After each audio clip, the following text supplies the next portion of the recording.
میں یہی گلا کرنا کہ اسلام دی خاطر میرے آقا نو ایتھے پتھر لوگا مارے مولانا یہ تو میں حدیث بیان کر دیں میری اپنی زبان جلدی بھی پھیرویاں کرسیاں تے بہ کے 20 قسم دے کھانے کھا کے اسلام تے لوگ تبصرے کرنے تو دس تو اسلام دی خاطر کسی نو ناراض کد نہیں کیتا کوئی اسلام دے بارے بک بک بھی کر جائے تو کہتے چھڈو مذہبی بات ہی نہیں ہونی حضور دے بارے کوئی بکواس کر جائے لوگ کہتے مولانا اتنی سختی نہیں ہونی چاہیے بچیا کیویں دین اسلام اسا چھڈیا کیویں اسلام دا برما وچ اسی برباد افغانستان وچ اسی برباد یمن وچ اسی برباد عراق وچ اسی برباد شام وچ اسی برباد مصر وچ اسی برباد بوسنیا وچ اسی برباد چیچنیا وچ اسی برباد پاکستان وچ اسی برباد دسو جی مسجد دے سپیکر اتر گئے مسجد دے سپیکر اتر گئے تے سینمے دے بورڈ نہیں اترے تسی لکشمی چوک پہ ادھر جاؤ تے بندے نہ حیا نہ سر نہیں چکیا جانا ادیاں دیاں مسلمان عورتاں ٹنگیاں نو نہ جسم دکھان واسطے بیٹھے مسلمان عورتوں کے جسم دکھائے جاندے اے اندر فلم چلتی سینمے دے مالک دا مطلب اتنے تکڑے سن کہ انہاں گندے بورڈ نہیں اترن دیتے تے مسجد دی انتظامیہ تے مولانا اتنے کمزور سن کہ مسجد دے سپیکر بھی اتر گئے سینمے دے بورڈاں نال اللہ اکبر دی اتی آواز نہیں سی جانی چاہیے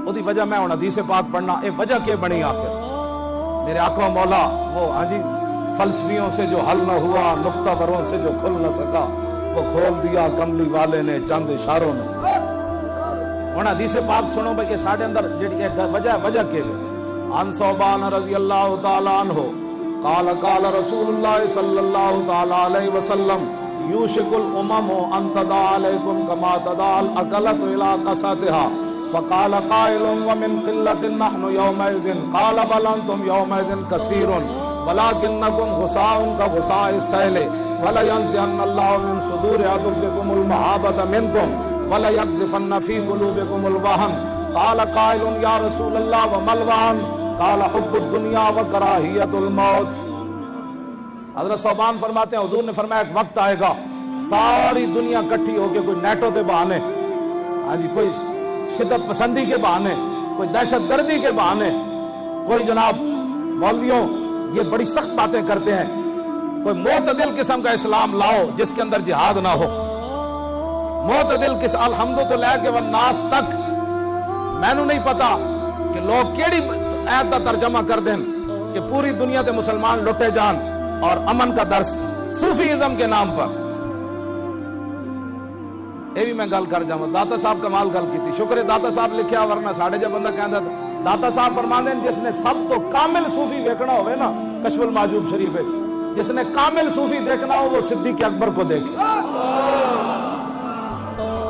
کیا یہ داتا صاحب لکھے سب تو بڑے صوفی داتا صاحب اس نے لکھا صدیق اکبر آپ نے کی فرمایا جب تو لوگ زکات نہیں دینی ایسا نہیں دینی تو صدیق اکبر کی فرمایا اسلام امن کا درس دیتا ہے آپ نے فرمایا جڑا زکات دا اٹھ لے آئے گا نال گھٹنا بننے والی رسی نہیں لے گا صدیق اودی بھی گردن والا دے حضرت عمر کی فرمایا جی نے فرمایا تلف الناس ورفق بہم بابا تھوڑا رکھو کی کروں تھوڑا جا کام تسی ہر طرف جنگ چھیڑنی مروانا ہے تسی حضرت صدیق اکبر نے حضرت عمر دے موڈے تے رکھ کے کی فرمایا سکلت کا امو کا یا عمر یہ میں ترجمہ نہیں کرتا مولانا کو علیحدہ پوچھنا صدیق اکبر کتنی سخت گل کی تھی حضرت عمر نے فرمایا جبارن فی الجاہلیت و خبارن فی الاسلام فرمایا جاہلیت جو ڈاڈا سی اور نرم ہو گیا لو منعونی قالن رجعتم ينقص الدین وانا حی قد تم الوحی فرمایا حضور ہمیں مکمل دین دے کر تشریف لے گئے اب صدیق کے ہوتے ہوئے جو ایسے کرے گا صدیق اسے کاٹ کر رکھ دے صوفی اس کو کہتے ہیں صوفی وہ نہیں ہوتا جو امریکہ کے پیسے لے کر امن کانفرنسیں کرے جو ہندوؤں کے چرنوں پر جا کر چرے صوفی وہ ہوتا ہے کرو مدح اہل دبل رضا پر اس بلا میں میری بلا میں گدا ہوں اپنے کریم کا میرا دین پر آئے صوفی اس کو کہتے ہیں میں نے ایک باری کیبلوں دے کوئی بلاوے صحیح میں انہوں دساں دین کہندے کہ چونکہ ایسے تھا تو چونکہ ایسے تھا تو چوں نہ اسلام تھوڑا پہلے اسلام ہے وہ جڑی میں گل کر رہا ہوں بسم اللہ الرحمن الرحیم من خالد ابن الولید الى رستم و میران و ملع فارس والسلام علی من اتبع الہدى اما بعد فإنا ندعوكم الى الاسلام فإن ابیتم وآتوا الجزیۃ عن وانتم صاغرون فإن ابیتم انما انا قوما يحبون الموت كما يحب العاجم الخمر اے اسلام ہے. خالد بن ولید خط لکھا رستم مہران اور فارس کے تمام بدماشوں کے نام. کیوں جی؟ فرمایا سلام وہ دیتے ہوئے جنہیں حضور کا کلمہ پڑھا. فرمایا ہم تمہیں دعوت اسلام دیتے ہیں، حضور کا کلمہ پڑھو. حضور آ گئے، بات ختم ہو گئی. کلمہ پڑھو. اگر تم کلمہ نہیں پڑھتے تو پھر جزیہ ٹیکس دے کر ذلیل ہو کر ہماری رعایا میں رہنا ہوگا. اگلی گل، ورنہ اسی شریف لوگ مدینہ پاک واپس چلے جاؤں گے. آپ نے فرمایا جی تسی کلمہ بھی نہیں پڑھنا، ٹیکس بھی نہیں دینا، تو پھر سنو میرا خط. خالد بن ولید کی لکھیا؟ فرمایا انما انا قوما يحبون الموت كما يحب العاجم الخمر. فرمایا میرے نال محمد عربی دے غلامن جویں تسی شرابہ پی کے مست ہوندے ہو نا، اسی گردناں کٹا کے انجے مست ہوندے. اتنے پھر اقبال بولیا کلندر لاہوری، کہنے لگا قبضے میں یہ تلوار بھی آ جائے تو مومن یا خالد جاں باز ہے یا حیدر کرار. اے اسلام ہے جی، جس اسلام دی میں گلاں کر. ہن میں وہ تسی جو انہاں نوں جمعے تے سنانا، جدوں معاہدہ لکھیا جا چکے سی بھئی تیسرا حصہ کھجوراں دا، حضور نے فرمایا لے جاؤ تے مدینہ پاک دا محاصرہ ہٹا لو. تے سعد بن معاذ آ گئے. انہاں عرض کیتی حضور ہے تسی اگر حکم ہے تو پھر تے گل کوئی نہیں. جی حکم نہیں تو یا رسول اللہ قد کننا وہاولا علی شرک لا نعبد اللہ ولا نعرفہ وهم لا يطمعون ان ياكلوا من مدینتنا تمرۃ الا قران او بیان افحین اکرمنا اللہ بالاسلام وهدانا له وعزنا بك وبه نوتی من مالنا واللہ مالنا بهذا من حاجۃ واللہ لا نوتیہم الا السیف حتی یحکم اللہ بیننا وبینہم. معاہدہ لکھا جا چکا، امن قائم ہونے لگا. امن قائم ہونے لگا کہ نہیں؟ معاہدہ جی لکھا جا چکا. حضور نے فرمایا تیسرا حصہ مدینہ پاک دی کھجوراں لے جاؤ تے 5000 دا جڑا لشکر تسی لے آئے ہو اے محاصرہ اٹھا لو. تے سعد بن معاذ آ گئے. عرض کی تھی حضور کی ہویا؟ فرمایا میں معاہدہ. سعد بن معاذ کہا جی حکم ہے تو پھر تے سر نہیں چکنا. جی حکم نہیں تو حضور میں گل کراں. فرمایا کرو.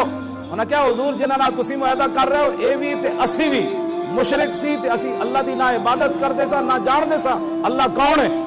ہن تے اس ویلے بھی حضور ساڈی ایک کھجور نہیں سن لے جا سکدے، یا اسی مہمانی دے طور تے انہاں نوں دیندے سی یا خرید کے لے جا سکدے.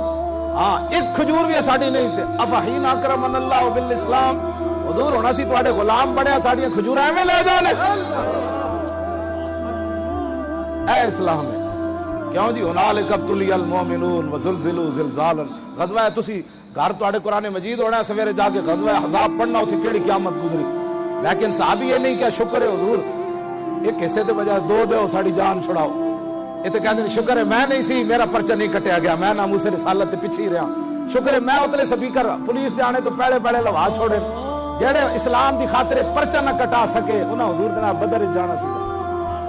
میں ہمیشہ یہ گل کروں، اللہ مولانا میں گل کروں، جڑا اسلام دی حضور دی خاطر جیل وچ بندہ نہ جا سکیا انہیں 70 زخم کھانے سن حضور دے کے کٹ کے.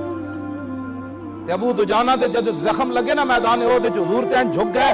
میں ہر ویلے ناموس سب برات تو ہی میں ناموس رسالت دی گل کیوں کرنا؟ اس واسطے کرنا کہ صحابی رسول ابو دجانہ میدان احد وچ حضور تے جھک گئے انج کر کے. ہر تیر ابو دجانہ نو لگیا لیکن لا یتحرک. ابو دجانہ نو ایتھے بھی لگیا تے انہیں انج نہیں کیتی. جب ابو تیر انہاں دے مک گئے نا تے ابو دجانہ کھڑے ہوئے حضور تو جب کھڑے ہو گئے چلے تے صحابہ کہندے کل کنفس کہندے سے نہیں ہوندی کنڈے والی. صحابہ کہندے ابو دجانہ انجے آ رہے سن جویں سے آندی نا تے کنڈے کڑے جسم تے ہوندے تے ابو دجانہ دے جسم تے تیر ہی تیر سی. تے صحابی تے انج وی نہ کیتی. آج کام کوئی اور کرے ناموس رسالت کا، آپ صرف اس کے ساتھ کھڑے بھی نہ ہو سکے. ورنہ کسی کی جرت تھی کہ پاکستان بنا. میں اقبال کو جا کے پوچھا 9 نومبر نو اقبال کو قبر تے این جی سی مولانا اتنا دور جو میں ستون ہونا ہے اقبال دی قبر تے میں اقبال نو این کر کے پوچھا میں کہا دسا اقبال اور تو علم الدین نہ کھڑا ہو کے ہیرو بنیا اسی ممتاز نہ کھڑے ہو کے کیوں مجرم بنا؟ یہ میرا سوال ہے اقبال کو. میں کہا تو یار کھڑا ہو کے ہیرو بنیا، تو علم الدین ڈیفنس کمیٹی بڑھائی کیوں؟ تو شخصی ضمانت تے علم الدین نو میاں والی جیل چو دفن ہویا بابا کٹ کے لے آیا. تو گورنر لاہور نو شخصی ضمانت دیتی اقبال نے. انہیں کہا ہندو مسلم فساد ہو جانا ہے، انہیں کہا ہو گیا تو میں نو قتل کر دینا، عاشق رسول کا جنازہ لاہور آنے دو. کیوں جی وہ سارا کچھ قائد اعظم ایک بار علم الدین نہ کھڑا ہوئے قائد اعظم بھی ہیرو ہوئے پیر جماعت علی شاہ 6 لاکھ بندیاں دی موجودگی علم الدین دے پیر چوم دے وے سید بڑھا ہو کے 18 سال ویکھ کے بھی قرآن نہیں سی پڑھیا علم الدین تے بڑھے سید پیر جماعت علی شاہ صاحب محدث علی پوری 6 لاکھ بندیاں دی موجودگی پیر چومے لوگاں دیاں چیخاں نکلیاں شاہ جی اے کی کیتا تسی